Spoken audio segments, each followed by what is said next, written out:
Buenos días. El día de hoy les estaremos dando una interesante presentación sobre el conflicto armado interno a nivel nacional.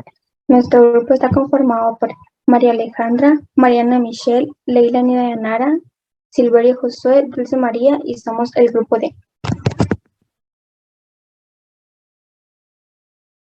El conflicto armado en Guatemala duró casi 40 años, pero la época de violencia más irracional e inhumana tuvo su culmen en la década de los 80, siendo los departamentos de Alta y Baja Verapaz los más afectados. La guerra provocó el desplazamiento de campesinos que se vieron obligados a refugiarse en México. Dichos desplazados huyeron tanto de los guerrilleros como de los militares, ya que ambos bandos no respetaron la neutralidad de varias comunidades. El propósito de esta primera parte es mostrar cómo se ha ido cambiando la narración histórica del conflicto armado interno que sufrió Guatemala durante más de 3 décadas. En los relatos hoy más frecuentes se suelen silenciar importantes hechos y dar una lectura unilateral a las circunstancias que entonces se vivieron. Como lo establece la autora Jesús María Alemany respecto al proceso de la paz y la relación religiosa, que la violencia institucionalizada del Estado afectó no solo a la población civil, sino también a líderes religiosos, quienes velando por los derechos de las personas afectadas, también se vieron afectadas y amenazadas.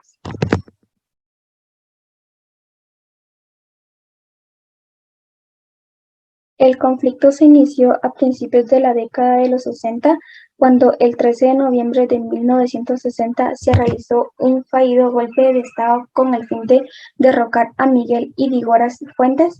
Este, sin embargo, fue solo el último de una serie de sucesos que provocaron la polarización de la sociedad guatemalteca con la salida de la grana de los mercados internacionales.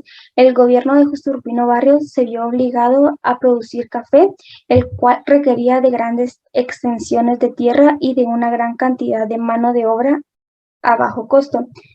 Son por lo general indígenas, dirigentes, guerrilleros, políticos cercanos a esta tendencia y más recientes algunos militares que tratan de dejar por escrito sus recursos.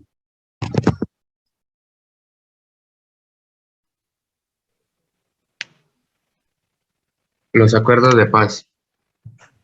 Lo que habían perdido en Guatemala lo compensaron en parte con el apoyo recibido por varias organizaciones internacionales que legitimaron, de algún modo, su intento de apoderarse del país por la violencia. Se pasó a enfatizar las supuestas causas del enfrentamiento y sus posibles soluciones. Al enfocar las conversaciones de este modo, cediendo en última instancia a los planteamientos políticos de la guerrilla, los acuerdos de paz fueron ampliando su contenido. La firma final de la paz se hizo solemnemente el 29 de diciembre de 1996 y entre los puntos acordados se creó una comisión de alto nivel para el esclarecimiento de lo sucedido en los años del conflicto. Con la misma ambición de modificarlo todo, de construir desde unas simples conversaciones de paz un nuevo proyecto de país, los acuerdos perdieron parte de su legitimidad. La ciudadanía rechazó en un referéndum pocos años después varias modificaciones que se pretendían hacer a la Constitución para alinearla con el texto de los acuerdos. Aunque los sucesivos gobiernos y decenas de organizaciones no gubernamentales, sobre todo los primeros 10 años, siguieron exigiendo su cumplimiento o mencionándolos como puntos de referencia en lo ideológico y lo político. En pantalla pueden observar unas pequeñas conclusiones del conflicto armado interno. La razón principal del conflicto armado interno fue por un fallido golpe de Estado hacia el presidente Miguel Ydígoras Fuentes. Los campesinos tuvieron que mirar a México para evitar salir perjudicados. La violencia institucionalizada del Estado afectó tanto a la población civil como a los líderes religiosos. Durante el conflicto hubo muchas muertes de inocentes y desapariciones de varios líderes mayas y religiosos.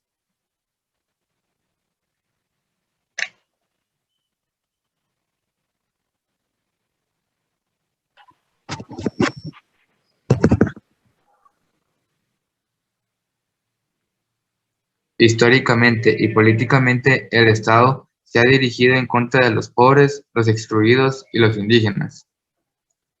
Las insurgencias fueron encabezadas por grupos pequeños de militares que salieron del ejército después de su intentona golpiza. Estos grupos militares estaban apoyados por organizaciones estudiantiles de izquierda de la capital y habían recibido entrenamiento militar en Cuba.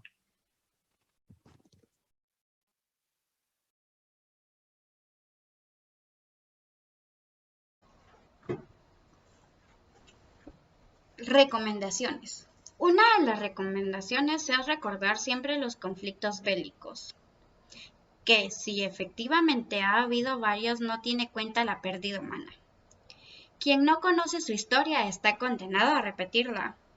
Y la recomendación es que siempre recordemos la historia y todos los sucesos que están pasando y pasarán en el mundo, no solo de cada región, sino que siempre debemos recordar qué ha pasado para aprender de nuestros errores. Analizar y entender cada causante social que causó conflictos tanto en Guatemala como en el mundo.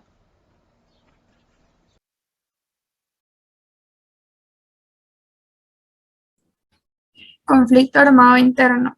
Algunas de las consecuencias de esto, al comienzo de este trabajo, que la distorsión del pasado histórico reciente aparece más como una labor de propagandistas, divulgadores y actores del pasado, que como resultado de investigaciones históricas de un mínimo de seriedad.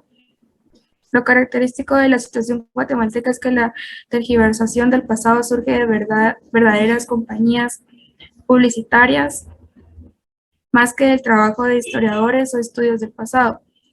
Algunas de las acciones que se derivan de esta forma de presentar los hechos del pasado han sido los siguientes.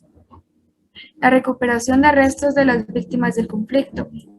Resulta completamente lógico y comprensible que familiares y allegados a las víctimas deseen identificar y recuperar sus restos. La ayuda a los refugiados para su reinserción en la sociedad guatemalteca. Sobre el tema, no ha habido mayor influencia de las versiones históricas distorsionadas que hemos discutido en este documento, aunque hay que notar que los traslados ya hace tiempo concluidos han sido el punto de partida para la reorganización política de la guerrilla. El resarcimiento a las víctimas. El tema es complejo y aún sigue vigente en la actualidad, pues poco se ha hecho de efectivo al respecto y abundan las denuncias por corrupción en el manejo de los dineros que se han destinado al efecto. El pago a los miembros de las patrullas civiles. Por último, los últimos años, organizaciones formadas por ex miembros de la PAC, a las que ya hemos hecho referencia en la primera sección de este ensayo, reclamaron con cierto éxito que se les otorgarán compensaciones monetarias por los servicios prestados en el combate a la subversión.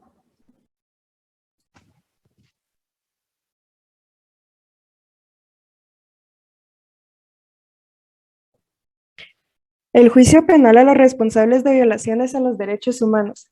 Desde hace varios años y promovidos por personalidades como Rigoberta Menchú y otros miembros de organizaciones no gubernamentales, defensoras de los derechos humanos, han entablado juicios penales contra miembros del ejército de diversos rangos, que van a partir de generales hasta militares involucrados presuntamente en masacres de poblaciones civiles. Dichos procesos penales contradicen el espíritu de los acuerdos de paz de 1996 que se suscribieron, incluyendo una amnistía total para las causantes de violaciones de los derechos humanos durante el programa. De esta forma, los responsables del alzamiento, quienes actuaron como militares y sobre todo los líderes de las empresas armadas, pudieron integrarse sin restricciones a la vida política de la nación, ocupando cargos importantes en el Estado.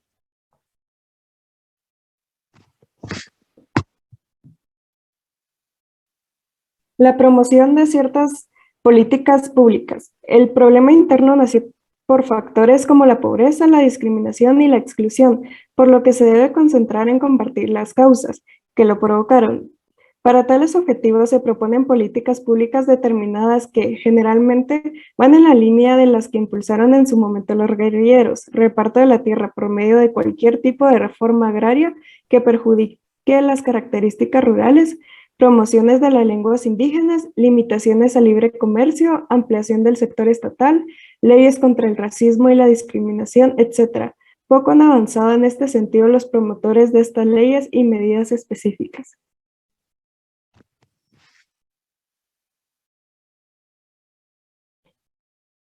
Postconflicto. Dando una visión al pasado, se pasan por altos hechos de importancia que, cuando se les toma en cuenta, dan un nuevo sentido a los conflictos. En todos los casos se presentan los guerrilleros urbanos o rurales que empuñaban y utilizaban las armas como intelectuales o gente del pueblo que solo aspiraba a un futuro mejor. Los acuerdos de paz, cuando los hubo, establecieron lógicamente amnistías generales, pero astutos artificios legales han llevado ante la justicia solo a quienes lucharon contra las guerrillas. No se puede negar que hubo abusos, a veces monstruosos, durante los conflictos, pero juzgar solo a miembros de un bando es una forma de convertir a la justicia en un medio de revancha, en una manera de proseguir la lucha. La posguerra se ha convertido así en un nuevo enfrentamiento, lo que ha llevado a varias sociedades a una politización de la justicia, que desdice sus verdaderos fines. Se trata de un sesgo que se impone y desnaturaliza lo que podría llamarse una genuina reconciliación. Se ha avanzado, sin duda, en cuanto a la reinserción a la sociedad de actores del conflicto, aunque siempre de un modo que han favorecido a los insurgentes, y en relación al regreso de refugiados cuando los hubo, pero no parecen poco justificables que se hayan desarrollado amplios programas de resarcimiento fácilmente manipulables, difíciles de controlar y en todo caso siempre confusos en cuanto a sus reales límites.